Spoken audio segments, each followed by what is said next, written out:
Pasukan hantu laut bikin OPM kocar-kacir di bandara. Pasukan Baret Ungu tewaskan 1 Al-Qujo.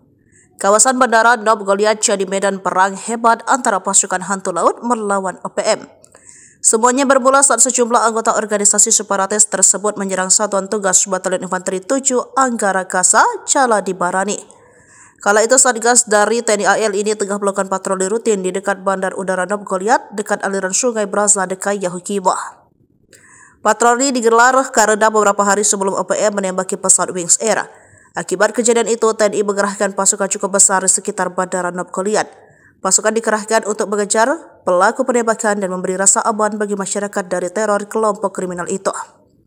Tak lama terdengar suara tembakan pada 22 Februari 2024. Satgas yang tengah patroli langsung siaga dan memulai serangan balasan. Kepala Penerangan Kogab Wilhan 3 Kolonel Gusti Nyoman Sudastawa mengatakan, terpantau ada 10 anggota OPM membawa senpi. Bentrok senjata pasukan Baret Ungu melawan OPM pun pecah.